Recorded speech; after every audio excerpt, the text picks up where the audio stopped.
We'll Keep Running by To the Valley. I like the song. It sounds pretty cool. Yeah, right?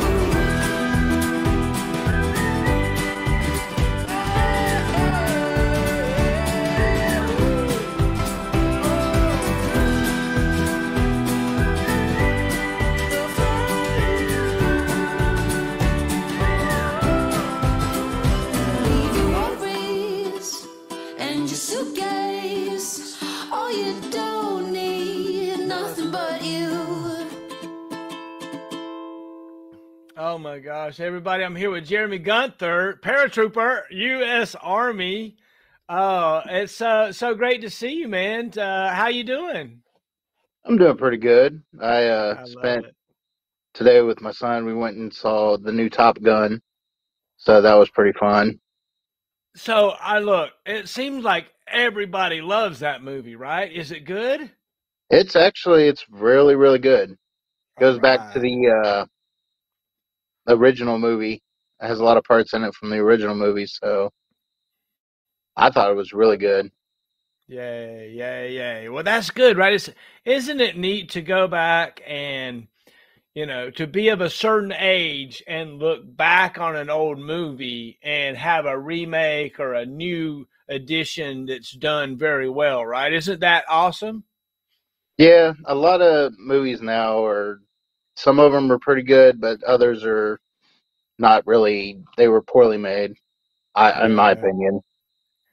I mean, I'm not anybody to like say that's poorly made, but whatever. I enjoy the thought of going to see a movie with like your son or something. It's a social fun thing to do together, right? Yeah, and also it's like it makes memories. Yeah, yeah, that's awesome. So that's awesome. So where were you born, Jeremy? What year were you born? I was born in 1982. I was born at Kettering Hospital in Kettering, Ohio. Ohio. That's awesome. So what did you grow up in Ohio, or tell me about your youth? Yeah, I grew up basically in Springfield, Ohio. That's where I went to middle school and elementary school, and then I went to high school over in Springfield as well.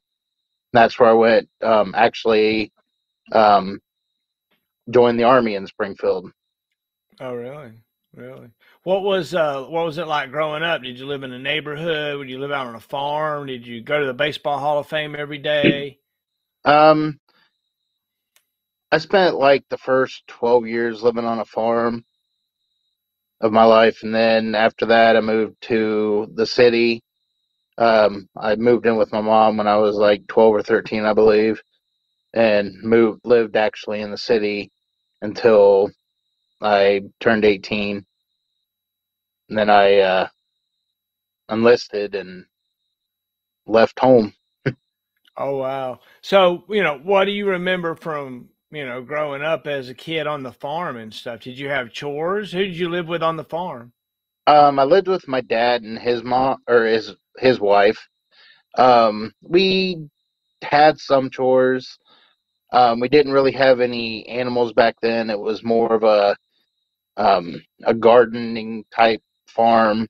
I think we had some chickens too, but other than that, it was more corn and watermelon and green beans, stuff like that.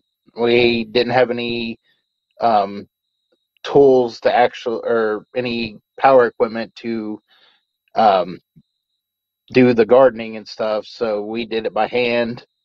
We went through, planted it by hand.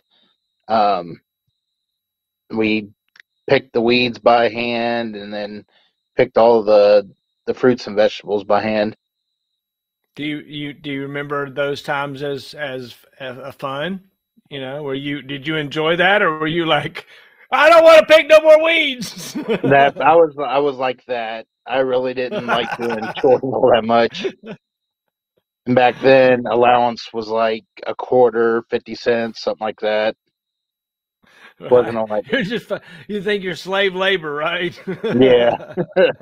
Now kids are getting like 5, $10 for chores a week. Oh yeah, yeah. I remember, thinking about like babysitting fees. I remember my parents like saying, "No, you pay the babysitter $2 per hour per kid." And I'm like adding this stuff up, like how I'm going to make $1 million me and a babysitter when I'm 14 years old or something. Yeah, it was like if I had a babysitter, it'd be like $5 for the whole night or something like that. Yeah, yeah. So like, were you good in school? Or were you the sports star? Were you, quiet? Um, I was, I would say, quietish. I was a band nerd. I Oh, played what'd you trumpet for play? I played trumpet for till I was in high school. And then Oh, when I think it was my beginning of my sophomore year, um, I went to trombone and played that for a year. I was in the marching band, all so right. I was a band geek. Yeah, so that's fun, right? And you get a skill. Do you still play? No, no, no. I haven't played anything in a while. No, no. Yeah, still I got the lips from that too. Yeah, right. Yeah, you're like doing a lot of puckering and Yeah, and lips don't change. Oh yeah. Oh yeah. So you know, what made you quit playing? You just like I mean there's not a lot of people that just stand out on the street and play the trumpet, right? Just like, Yeah, yeah. unless you down in New Orleans or something. Yeah. Um, I went to so my sophomore year um was my last year playing in the marching band. Then the next year I started going to the JVS up there. I was in a carpentry program. Oh, So cool. that year or my junior year, we got to build garages for the whole year. It's interesting how doing those kinds of things, you learn a whole skill set, right? Just being a part of it. I wish I'd have been a part of some of that construction stuff. I was Mr. Computer Geek. I was in the video class and doing that kind of stuff. Yeah, I was kind of like a computer nerd too. Yeah, I right. Yeah, I was like heavy into like Yahoo Messenger and Oh yeah, stuff like cool. that. That was like the time when AOL was big, dial-up was big. You got a Yeah, 14.4 exactly. modem, baby. Come on. You Woo-hoo. had to wait like 10 minutes for it to come up, and then when somebody called you, it crashed and went Kick back you to off. yeah. Oh yeah. So you used to do Yahoo Messenger and all that stuff way back in the day? Oh yeah. I did that Oh and so after oh wow. So what communities were you in the Yahoo stuff? oh I was your basic teenager that was into women. Just all I wanted to do was chat with people, and I Find mean, women. yeah, I Oh, played I I love played it. with I some love it. games too on it, but like some old Dungeons and Dragons games. Oh yeah, yeah. Oh wow, that's awesome. So did you find any so this is in your high school years you were chasing women on the Yahoo? Yeah, that's like webcams were starting out and everything like that, and How'd I that work got out into for you? I got into a lot of trouble. No, no.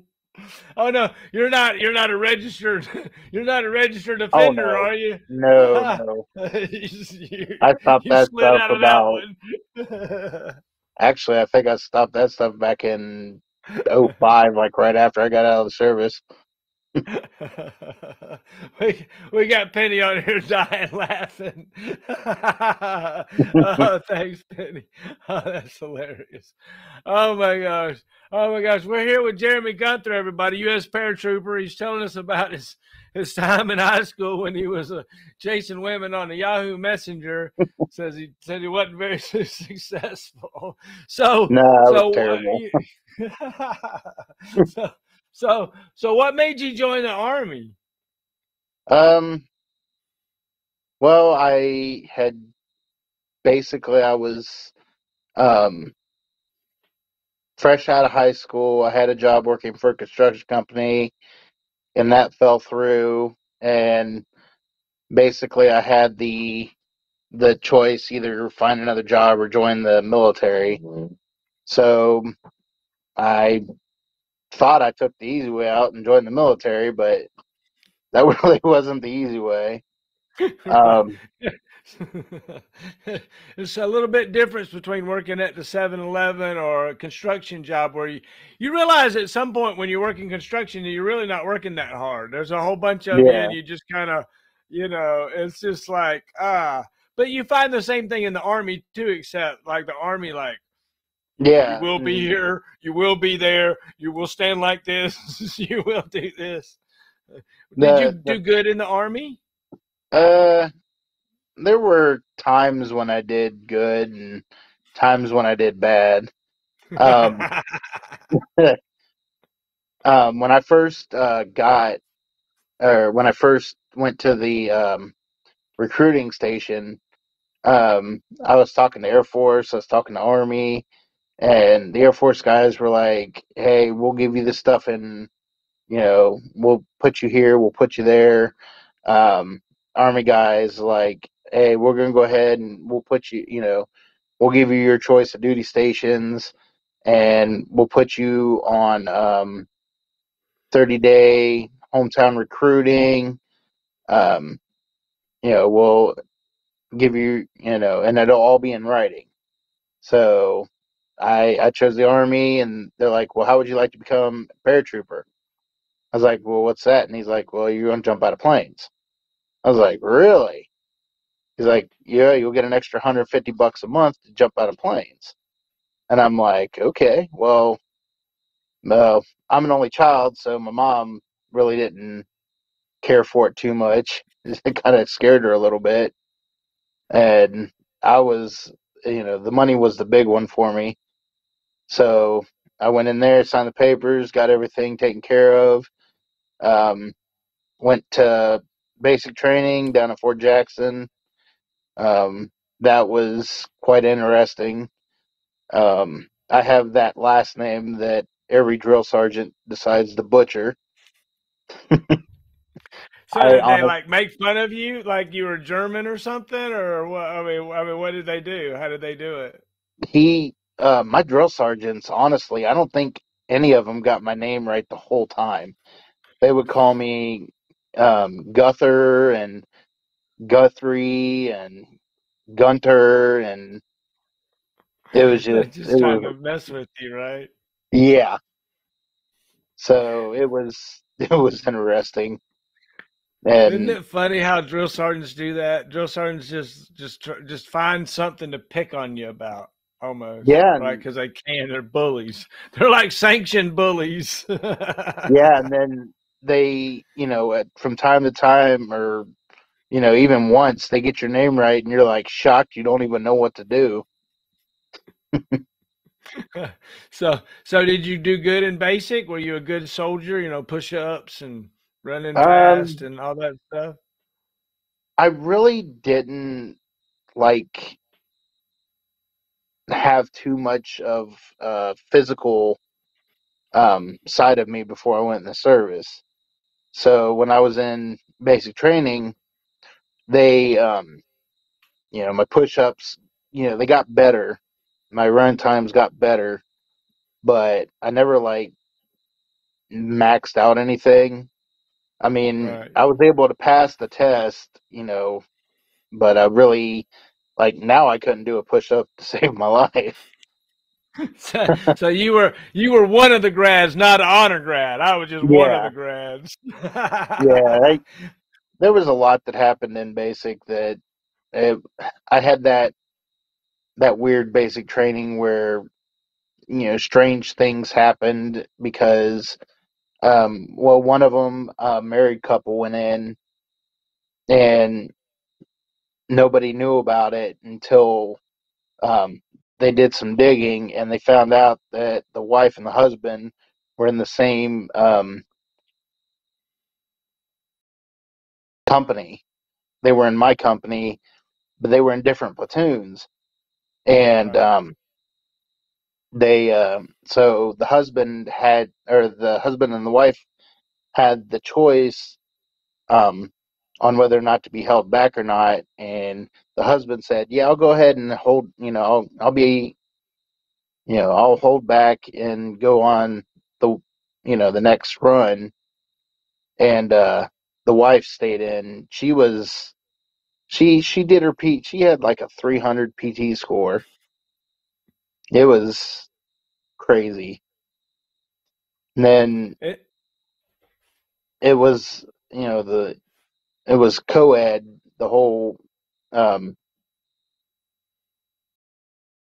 um, basic training was co-ed, so there were some people that got in trouble for doing things, should I say, and they got kicked out, and it was crazy.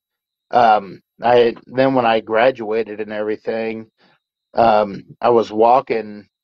I think it was to the PX or something like that, or going to get dinner with my mom and her husband, and this drill sergeant comes by and starts yelling at me, and I was trying to figure out why. And they told me, they asked me where my cover was.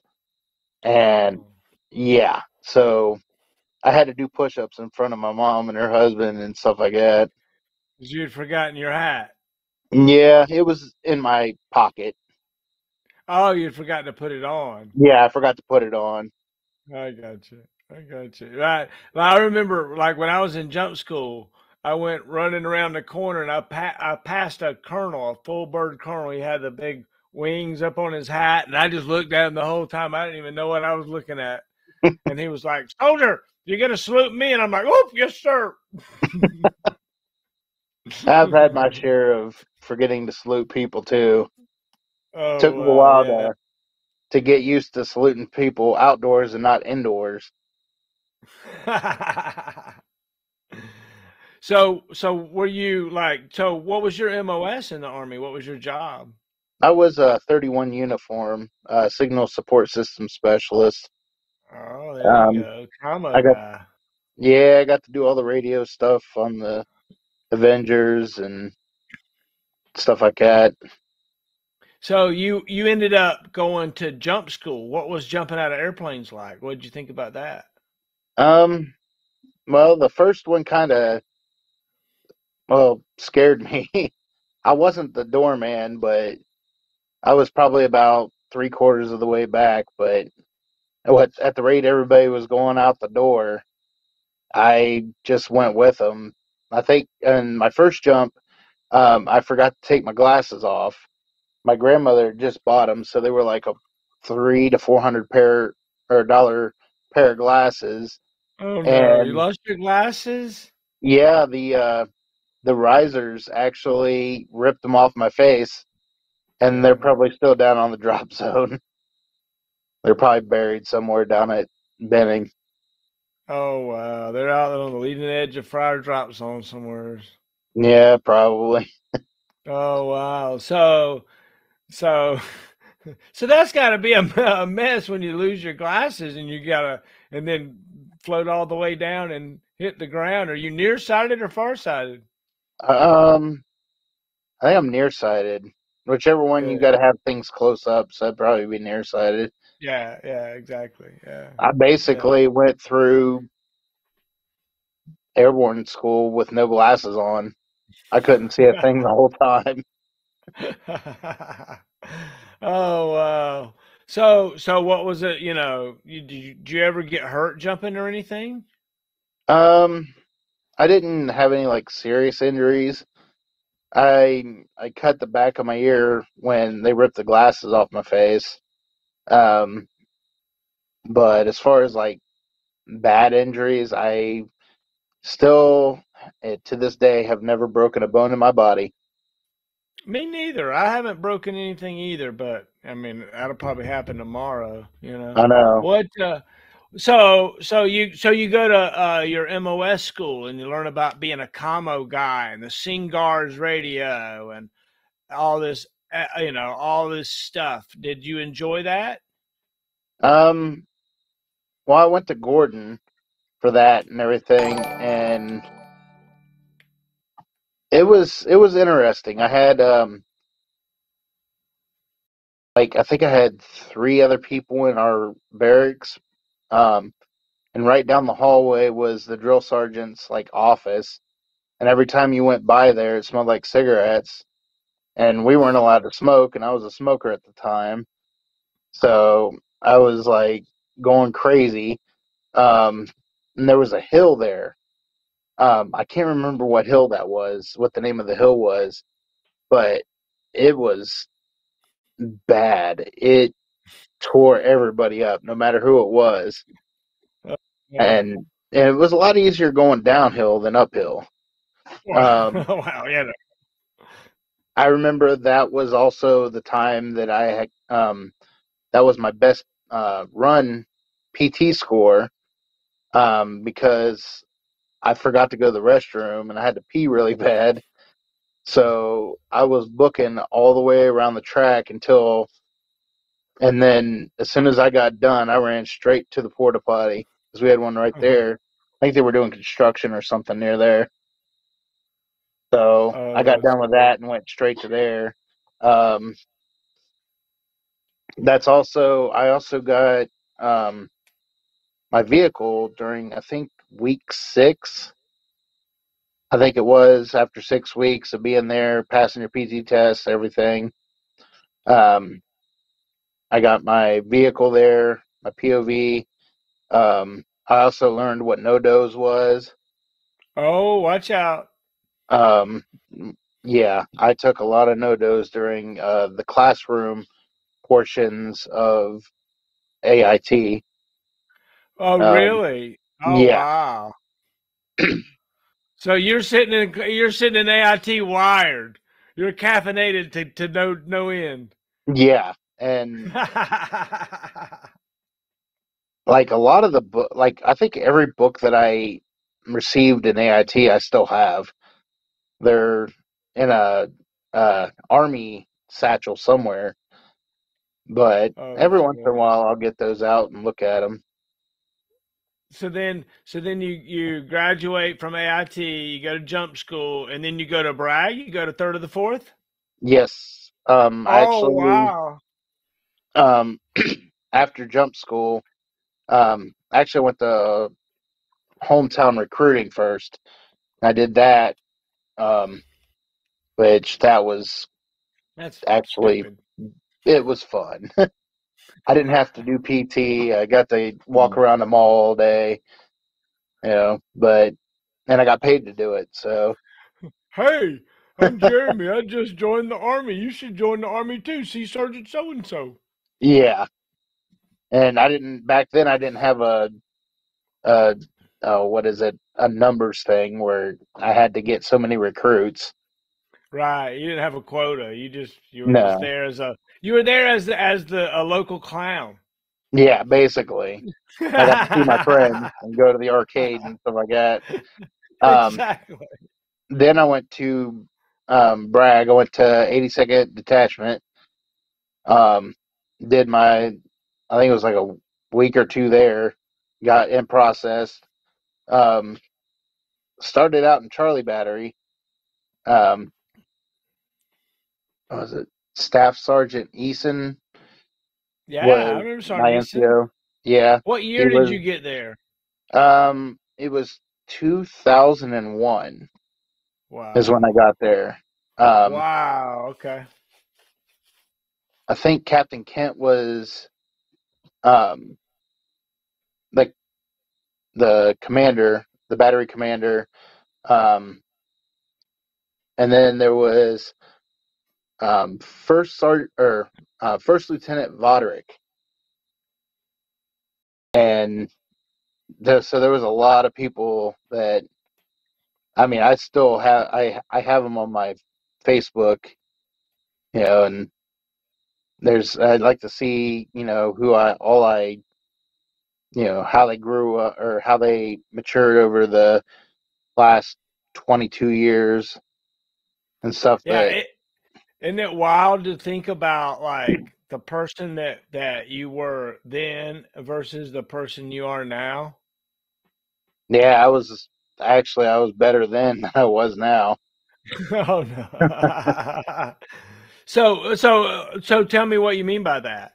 Um, like I think I was more mature back then. Um, I had my head on my shoulders a little better back then. Stuff like that.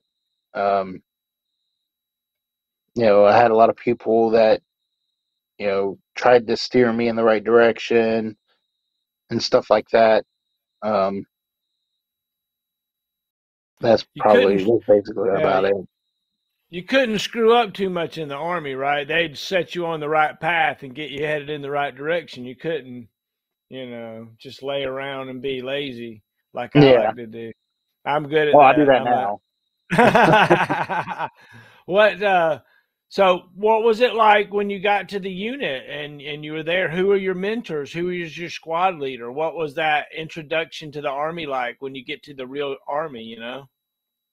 I believe my squad leader was Sergeant Eason, Staff Sergeant Eason. He was there. There was a lot of people. Like I don't remember how long I was in Charlie Battery, but when I switched over to HHB, that's where like a lot of my memories came from. Cool. Um, there was a lot of good people that I got to serve with in HHB.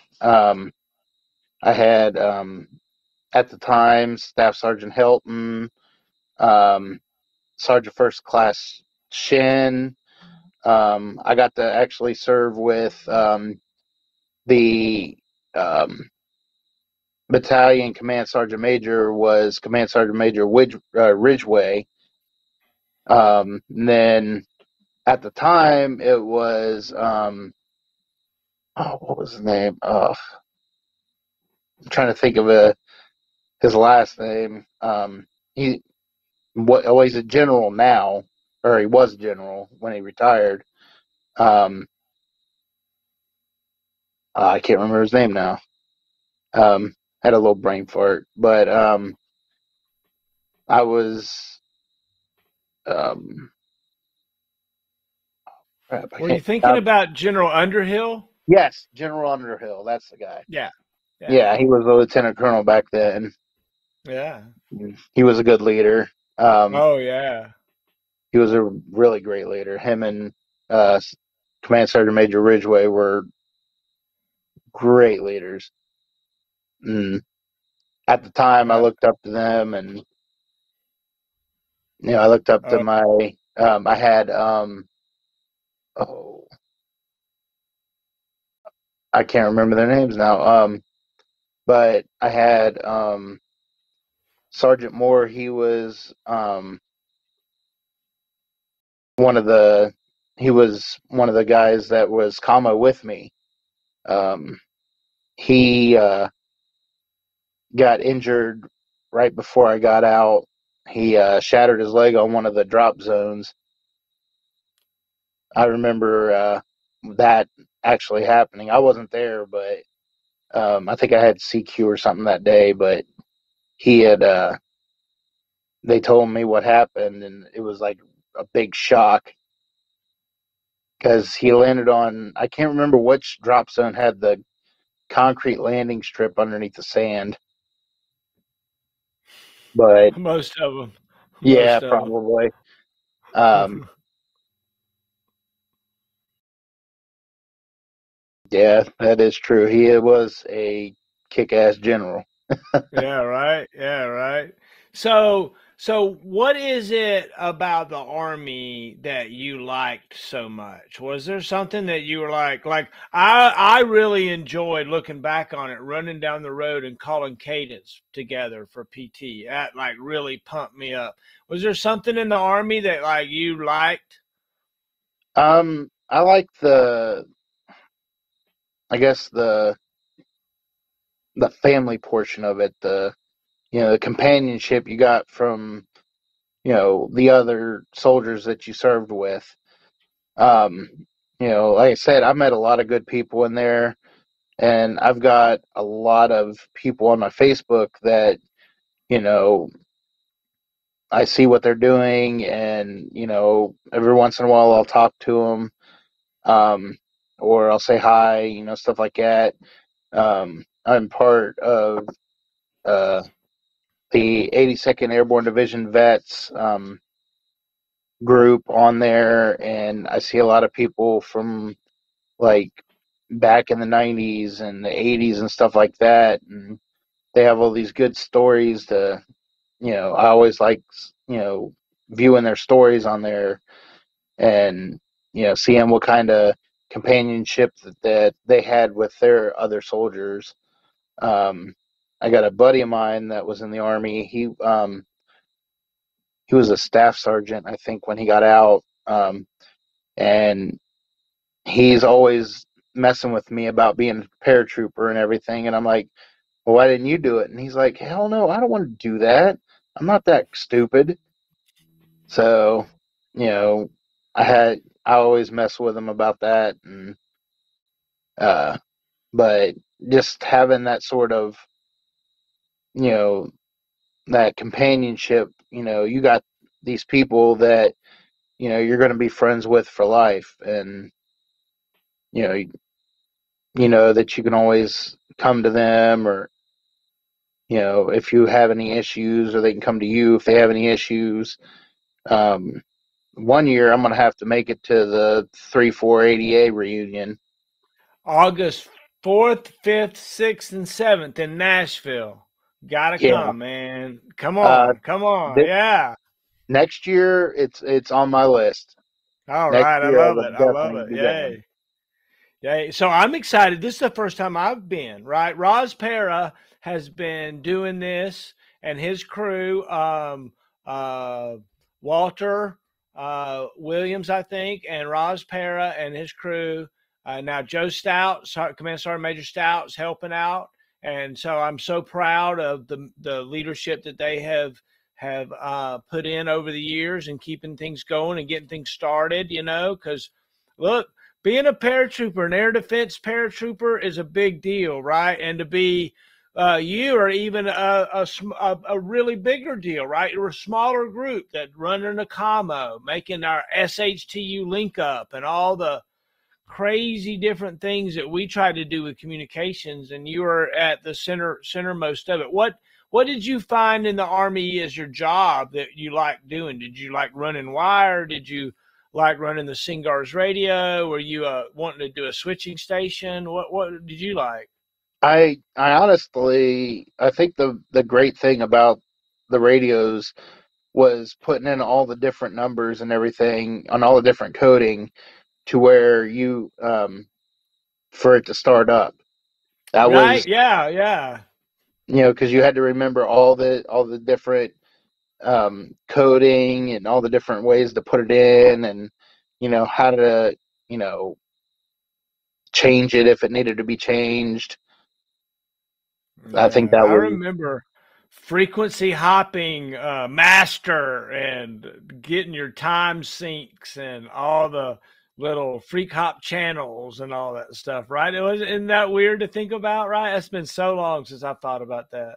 Yeah, and I don't even know how radios are today. I mean, They're I never using the watched. same dang things, man. They're using the same Singars Wow. radios. Yeah, yeah. But of course, that's remember that was at a time when the Singars were reprogrammable. They had chips in them, and they were they were beginning to be computerized. So they've been able to Yeah, upgrade them and stuff. It's pretty cool. You know, they had data burst. You know, they had that 1440 baud modem built into it, man. yeah, and the antennas that were on the back of the Humvees and everything, when you had to put them down, some of them were real pain to put down because they were like really like thick, and it was hard to bend them to get them to stick down and everything. Oh yeah. Um, Oh yeah. I know in AIT, one of the big things that we did was the OE254 antenna, and that was one of the things that we had to do before we graduated was we had to erect one of those. And yeah, those things were not fun to put up. Yeah, yeah, yeah. Just knowing you're gonna break it, right? Yeah, it looked like it was going to break because it was like really curved, and then all of a sudden it's up and everything, and you're like, wow, that's something. Right. It was Yeah. so Look. tall. And Yeah. Some of the skills you learn and some of the things that you've got to see it done once before you'd ever do it, right? Just got to have somebody that shows you. But putting up an OE254 antennas, you know, it's pretty cool. It's pretty it cool. is, and I mean, I wish I would have like went directly into you know satellite communications and everything outside of or when I left the service, but I messed that up to be honest with you. So Um, I'll give you one tip. I'll give you one tip about putting up an OE254 antenna that I learned the wrong way. Okay, here's the one tip. At the end of the antenna, at the tallest point, you have to connect the cable first. Okay, and then run it down the pole. If you don't do that, putting the antenna doesn't do any good because you still got to get the cable in there yeah, to it. I think I did that once, or somebody did it. They forgot to put the or hook the cable together, and we had or they put it up and then they had to put it back down, and I think they got really frustrated when they did that. That must have been me. I think that was me. Yeah, that was me. That was me. That was me. So, like, how long did you stay in the Army? What was the highest rank you got to? I got the E3 when I was in, and then I got busted down to E2 um, for something I can't remember what it was. Um, but I had to do extra duty and got my pay docked and all that stuff. I actually had to wax General Underhill's office. You I had can to do you're that. not I'm not gonna let you get away with telling me that you got an Article 15, but you don't remember what it was. I'm not gonna let you do that, Jeremy. You're gonna remember what it was. You gotta tell me. Come on now. I think it was for not going to sick call when I was supposed to, or something like that. I got the I paper got you. somewhere. So telling somebody you were going to sit call, but you didn't go. Yeah, Oh, I got um, you. Okay, cool. All right. but I mean, there was a lot of stuff that I did in the service that was bad. I spent I spent a lot of time on Bragg Boulevard. What? Well, so what were you doing on Bragg Boulevard? Um, there were a lot of different clubs down there that I went to. There was an IHOP. Um, at the time, Asian Odyssey was not a thing. We were banned from going there. So, and that just intrigued me, but I never went in. Um, I think there was some other ones. I can't remember. There was one. I think it was called South Beach. That was. I don't think that was on Bragg Boulevard, but they had nickel night there. So basically, you can go in and get drunk for like $2-3. And was it what kind of bar was it? Um, it was like a dance club type thing. They had like a dance floor, I believe, and I think they had like loud music, stuff like that. Oh, fun! You just go in there and drink for a nickel. Yeah, you get little cups. They were like little, like, um, I can't remember the Dixie cups. Slide. Little But sliders. yeah, they were about that big probably. Oh And wow. then I had lots of fun there. Um, like I said, we went to a lot of clubs that were on Bragg Boulevard. There was an IHOP there next to Sharky's.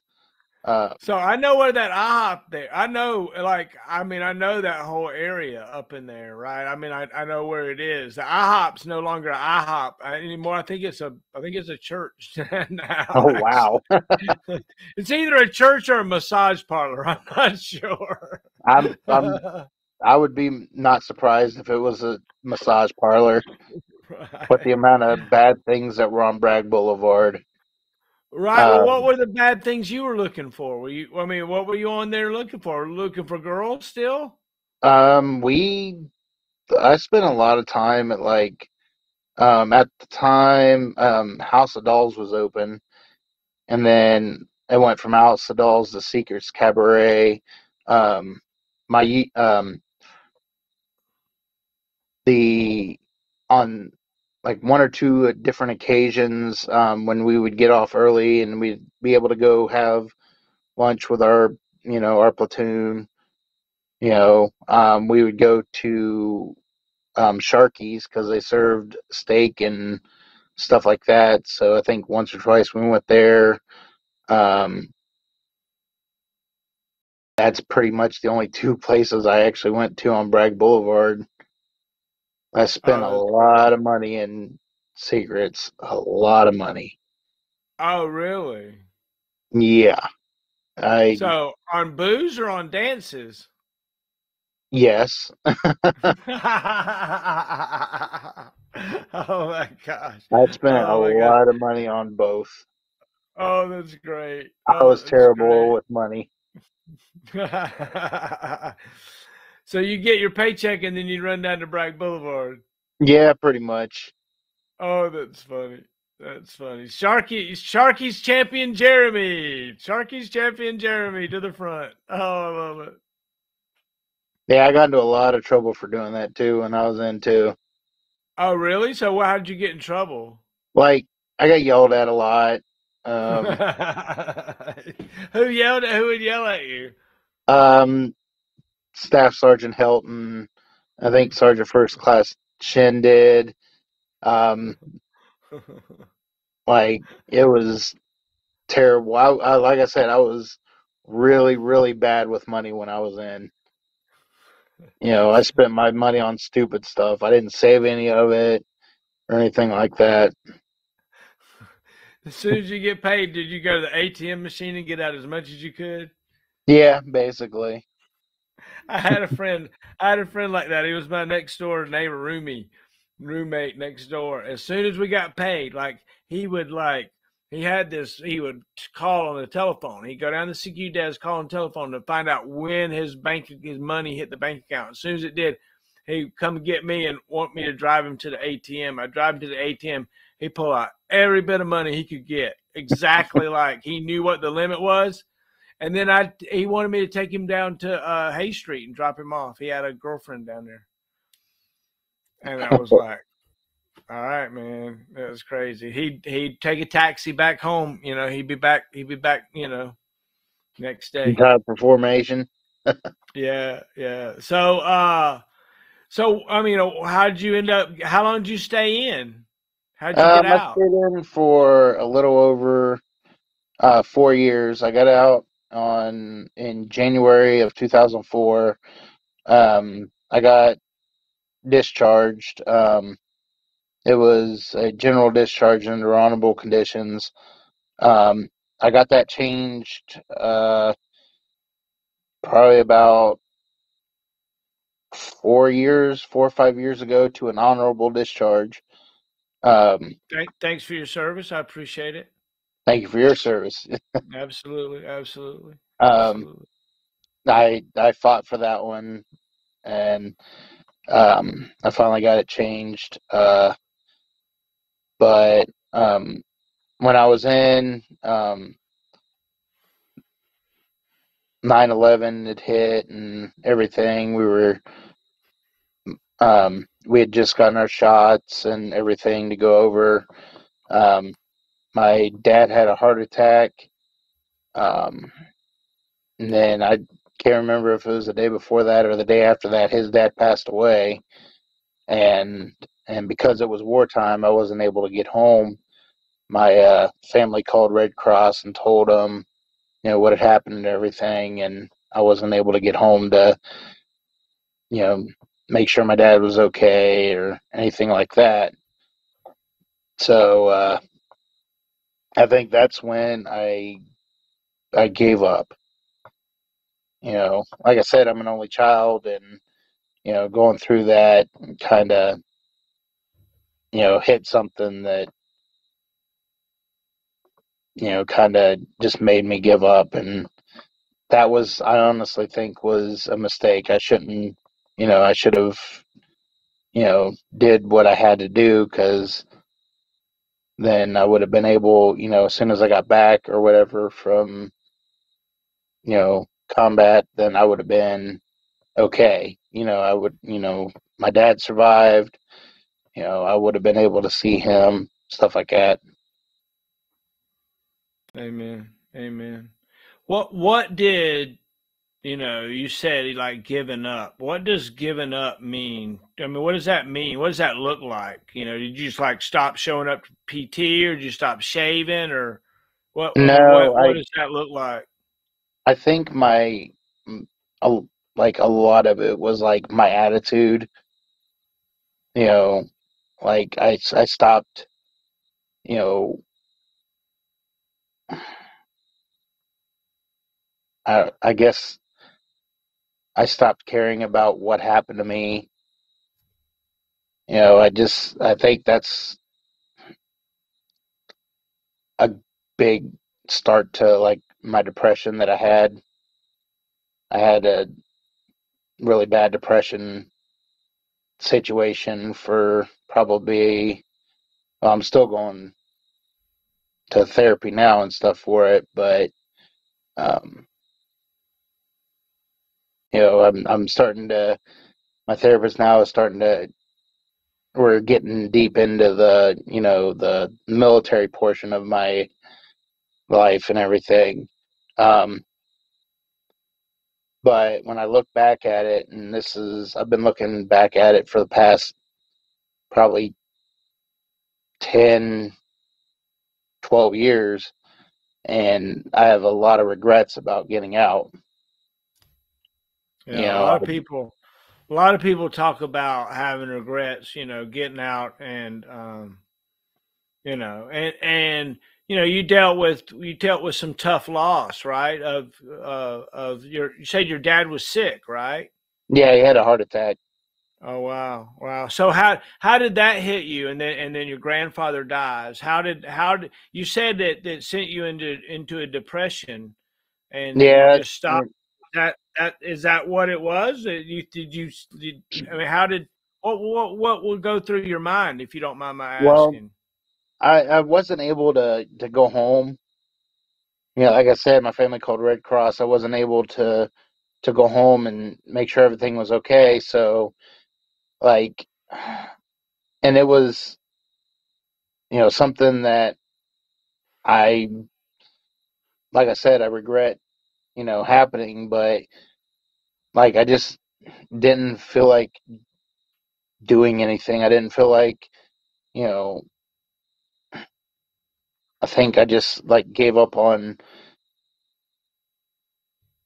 my career. I gave up on life itself. Like, I did what I had to do to survive, but the rest of it was, I didn't really care about anything else.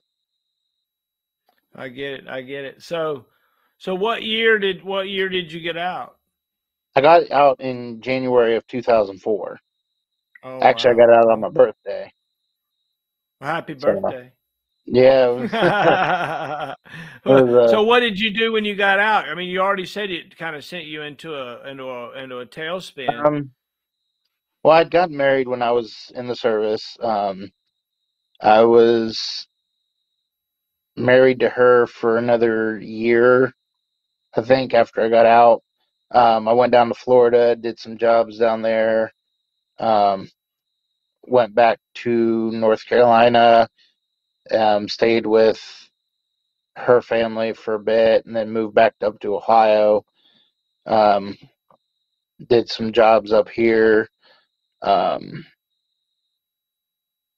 in 2005 or six, we got divorced, and I went through a deeper depression and uh, started drinking heavily. Did some other stuff. And then I had a couple girlfriends. And, um, one of them, I got my son out of. He's 15 now. And then 2 years ago, I got married to a girl I was seeing for the past, well, now it was 6 years. Um, but her and I got married a couple years ago. Our anniversary is actually this month, so I have to figure out what we're going to do. Um, Go to Vegas, have a party. I know. I want to do something fun. She's a little younger than I am, so uh, Well, you know, she's still you got are some getting party time in her. you are getting a little old, you know. I know. Can you see the gray right I can here? look at it. Look at it. Yeah, I was checking it out. I meant to make a comment on it, but I was like, you know what? Never mind. I'll just not say anything. I'll just not say anything. So, like, when you look back on your time in service, you know, and the things that you did you ever find yourself like in a time of danger or a time of worry or a time of helping your buddy that maybe had gotten hurt or something? Um, like there's a time that I had like basically escaped death. A buddy of mine and a couple other guys went down to Raleigh for something, and they had gotten into a really bad car accident down there. And the seat that I was supposed to be in was completely just trashed. It and they said whoever was in that seat was supposed to, or was probably going to die. Right. So um, worries. I never really worried about anything. You know, I always knew I was in good hands. You know, with the people around me and stuff like that. The jumps were kind of worrisome from time to time.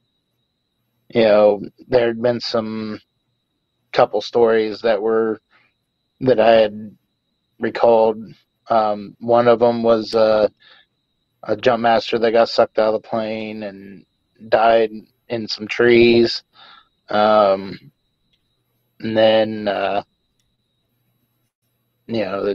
like a couple people got injured when I was in airborne school. But that was it. I had I had a lot of good memories. Um, it was an adrenaline rush jumping out of a plane. Yeah, Yeah, right. and I tell everybody that, like, everybody were like, like at work and stuff. I'm like, they see the AA and everything, and they're like, "You were a paratrooper, or what's AA mean, or something like that." I'm like, "Yeah, it's all American." I was jumped out of planes, and they're like, "Oh, really?" And they're like, "Were you scared?" And I was like, "I don't think I was scared. It was, like I said, it was an adrenaline rush. You know, as soon as you jumped out of that plane, just everything hit you at once. The prop blast or the jet blast. And a couple minutes later, you're on the ground. Everybody's like, "Well, how did you land? Did you land on your feet?" And I was like, "No, you landed like a sack of potatoes. You hit the ground." And they're like, "Well, they didn't teach you how." And I was like, "Yes, they taught you a PLF, but that 90% of the time that didn't always work." Feet, butt, head, right? Yeah, exactly. And I show people at work, all these, these videos of people jumping out of planes, and they're like, "Wow, you're crazy," and I'm like, "Yeah, but there's people out there that are a lot crazier than I am." Right, right. So, what did you want to be when you grew up?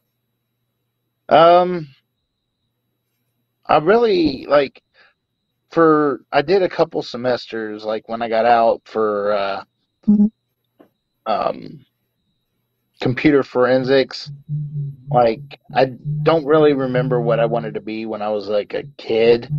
I know for a while I wanted to do computer forensics and stuff like that. I never got into it. I did a couple semesters of college, and then I got out because it was kind of pricey. So, and I didn't get my college money from the military because I got out early. Oh, Uh, that's right. That's right. yeah, so I did that, and I've just been well. I make Slim Jims now. I'm Oh, really? oh yeah, I'm a lead over there. Um I I'm over a stuffing room, and I make sure people you know Hold on, hold on, hold on. Did you just say that you're in charge of the stuffing department at the Slim Jim factory? yeah. No way.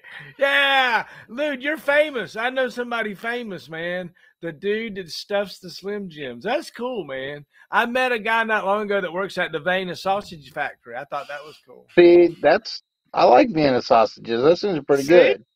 See, and now, dude, Jeremy Guenther, everybody, the maker of the Slim Jim, man, stuffer of the what do they call it?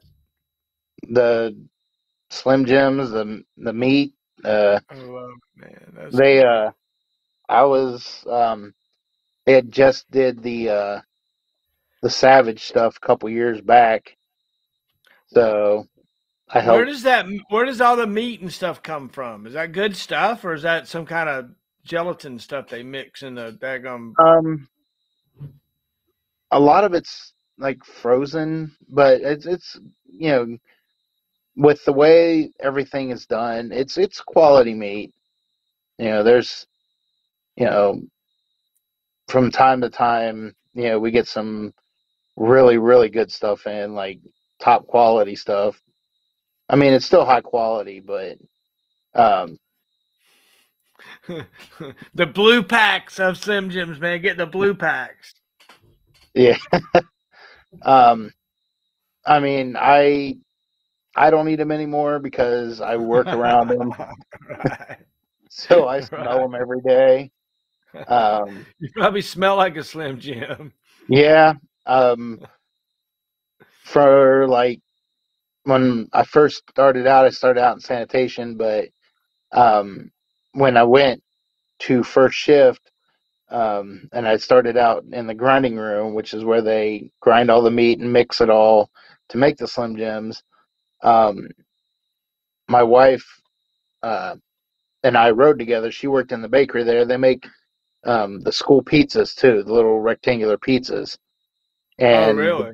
yeah, and like the banquet quesadillas and stuff like that. They also make them at our plant. And I got in the car one day, and she's like, "Man, you gotta go home and take a shower." I'm like, "Why?" She's like, "You smell like raw meat." So Dogs be chasing you down the road. yeah, I Oh think my my dog gosh. sniffed me for like quite a while. That's great. Oh my gosh, that's great. Jeremy Gunther, everybody. We're having such a great time here talking about Slim Jims. Penny just Oh said, my "Don't ruin gosh. my Slim Jim obsession." Oh, look at Penny. Thanks. Oh, oh my gosh. Oh my gosh. That is so great. Don't ruin my Slim Jim session. So, what Slim Jim would you not eat? Is there one of them you wouldn't eat? Um, like I there's so much that So they have the flat meats and the tube meats. they have Flat the meats tube or meats. tube The tube meats? meats I do. The Oh, is tube that what meats you are the make? ones that I do. Yeah. I Ah, don't do the cool. flat ones. Those are at a different plant. Oh, watch out. So Uh, that Oh my plug God. plant in starting to It's die starting to here. yell at you and tell you that it's about out of service. So do me a favor and we'll begin to close out. But brag to me a little bit about your family. We talked about your new wife, and we know you have a child. Tell me a little bit about those folks. Um, I met my wife probably I'd say about 10 years ago, something like that. I was working on third shift at Walmart. Um, yeah, I'm one of them guys. um, but I worked on third shift, and she had worked there for a little bit. Um, and we became, I guess, friends a little bit. And I was dating this girl at the time, and she hung out with my girlfriend at the time. So after her and I broke up, um, we started hanging out. Me and my wife started hanging out. Then things went on from there. She got me in at ConAgra. That's the place that makes the Slim Jims and stuff. She got me in there. She's got a very beautiful daughter. Her daughter's 7 years old. Um, she's a really great mother to my son and her daughter. Um, Great wife to me. Um, but she's a stay-at-home mom. She takes care of my nephew. He's a type 1 diabetic. He got um, diagnosed when he was like 10 months. So she takes care of him. Um, thank God for the disability stuff that I get. That helps out a lot.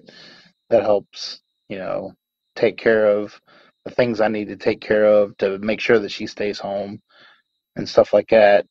Um, my son, he's getting ready to go to high school. Um, I just got custody of him last year, so he's been with me for the past year. Um, Yay. so I and her daughter is basically my daughter. I've known her since she was 2 years old, so um, I take care of her. I take care of you know my son and everything.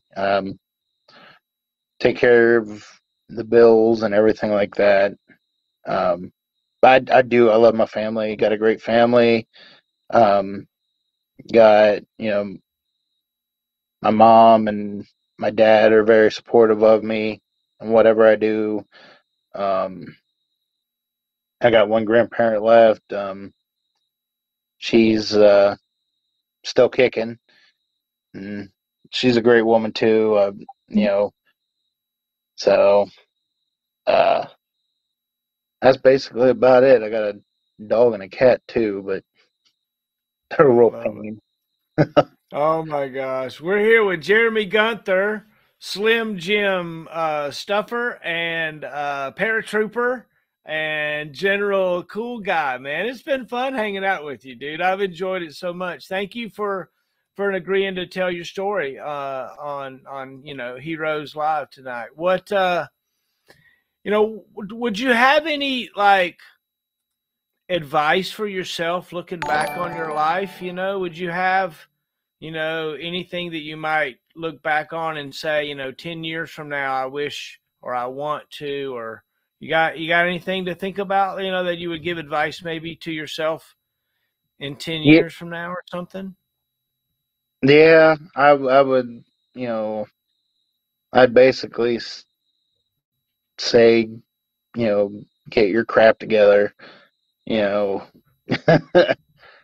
I mean, yeah, I've I've done a lot of good things for myself, but there's still some changes that have to be made, to better myself, to better, you know, other people that, I try to help and stuff like that. I know that, you know, Ross Para, he's done so much, you know, good thing or so many good things that, you know, just I guess it's kind of like a I don't know how you say it, kind of like something I look up to, someone I look up to, you Yeah, know, right. Yeah. just Yeah. seeing the stuff on Facebook. I've never actually talked to him or anything like that, but just seeing all the stuff that, you know, the 3480A and, veterans and stuff like that is, you know, inspiring. You Amen. know, Amen. um, Amen. Well, look, I had a great time. Thank you so much for hanging out. And what I was wondering is maybe we could pretend Army for a minute, and I'll call you to attention, and then you salute and sign out. Does that sound good? yes. All right, Um, sounds good. how do Yeah, you how do you sign out again? you just say Private Guenther signing out. That's all you got to Okay, say. I can do Sound that. good? All right, here we go.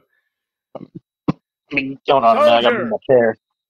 Yeah, you don't have to stand up. You can if you want. You Oh, got to be fine. Yeah, look at I that got Slim a, Jim. I yeah, I got love a it. Slim Jim shirt on. I There we love it. go. I love it. All right, soldier, attention. Private Gunther signing out. Oh my gosh, I love it. Thanks, buddy. It's been a blast. Yay! Thank you. I had a Oh good time my too. gosh, yeah.